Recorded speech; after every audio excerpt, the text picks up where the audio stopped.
İnvestisiya fəaliyyəti haqqında qanuna dəyişiklik edilməsi barədə layihə ikinci oxunuş üçün müzakirəyə təqdim olunur. Təklif edilən dəyişiklik dövlət mənafeyinin və milli maraqların qorunması naminə strateji əhəmiyyətə malik investisiyaların alınmasının hüquqi əsaslarını müəyyən edir. Layihə barədə birinci oxunuşda geniş məlumat verilmişdir və müzakirələr gedişində hörmətli həmkarımız Qüdrət Həsənquliyev tərəfindən bir sıra oponent fikirləri səsləndirilmişdir. Təbii ki, həmən fikirlərə münasibət bildirməklə yanaşı, bəzi məsələlərə də aydınlıq gətirmək istərdim. İddia edilir ki, qanuna təklif olunan dəyişikliklər dövlətin təhlükəsizliyini qorumur, əksinə ona qarşıdır. Bu cür fikirlər əsaslı deyil və reallığı təbii ki, əks etdirmir. Təqdim edilən layihə nəinki dövlət mənafeyinin qorunmasını, hətta bunun üçün hüquqi mexanizmin yaradılmasını nəzərdə tutur. Qanun layihəsinin konstitusiya ilə ziddiyyət təşkil etməsi səslənən oponent fikirlərindən biridir. Hörmətli Qüdrət müəllim əsaslandırmağa çalışır ki, əsas qanunumuz dövlət maraqları naminə strateji investisiyaların alınmasına imkan vermir və bunu konstitusiyada mülkiyyətin alınmasının yalnız dövlət ehtiyacları üçün nəzərdə tutulması ilə izah edir. Fikrimizcə, formal hüquqi istinadların özünün də bəzən ciddi argumentasiyasına ehtiyac yaranır. Təqdim etdiyimiz layihə əsas qanunumuzla heç bir ziddiyyət təşkil etmir, əksinə kifayət qədər konstitusion əsaslara söykənir.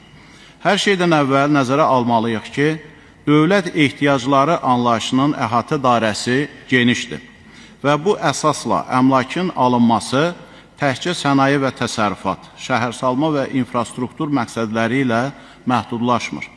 Digər bir tərəfdən də beynəlxalq investisiya hüququnun standartlarına və prinsiplərinə əsasən dövlət ehtiyacları İngilis dilində public purpose termini olaraq dövlət mənafeyinin, milli və ictimai təhlükəsizliyin, sosial-iqtisadi sabitliyin, strateji sektorların qorunması ilə bağlı geniş önləyici tədbirləri də əhatə edir.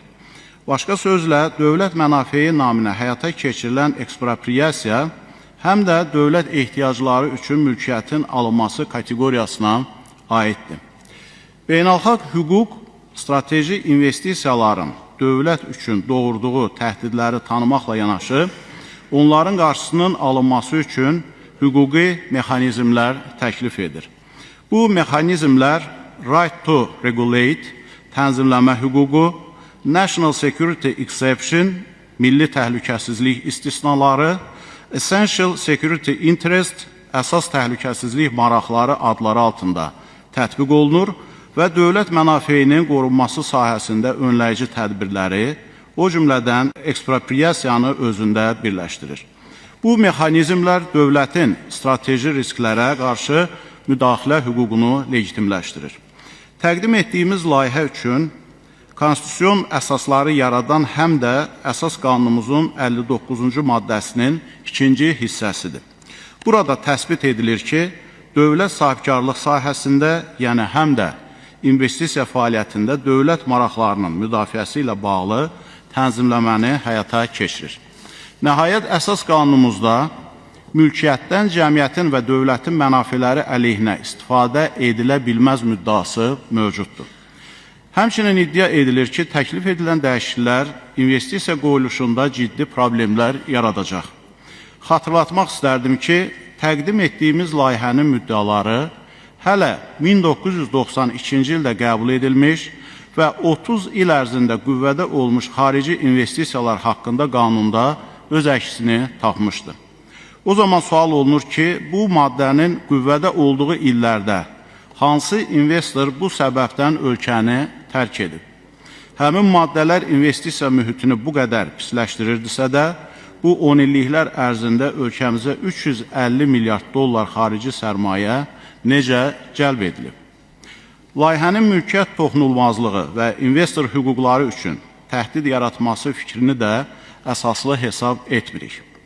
Çox hörmətli Qüdrət müəllim, bu layihə sizin təbirinizcə desək, investisiyanı və əmlakı investorun əlindən almaq məqsədi ilə hazırlanmayıb.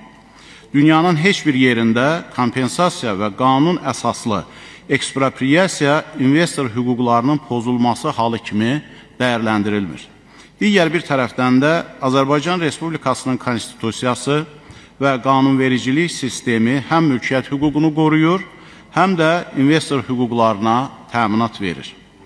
Belə bir sual da səsləndirildi ki, bu layihə qəbul edildikdən sonra hansı hallar üçün tətbiq ediləcək? Nə üçün konkret misallar və nümunələr göstərilmir? Bu layihənin məqsədi strateji investisiyaların və onların doğuracağı hər hansı təhdid və risklərin təsnifatını müəyyən etməkdən ibarət deyil. İnvestisiya fəaliyyəti haqqında qanunun milli təhlükəsizlik sənədi olmadığını da nəzərə almalıyıq. Həm də birinci oxunuşda təqdimat zamanı bu barədə ümumi şəkildə məlumat verilmişdir. Ümumiyyətlə, beynəlxalq arbitraj hüququna əsasən hansı halın və ya riskin milli təhlükəsizlik baxımından təhdid olduğunu dövlət özü müəyyən edir.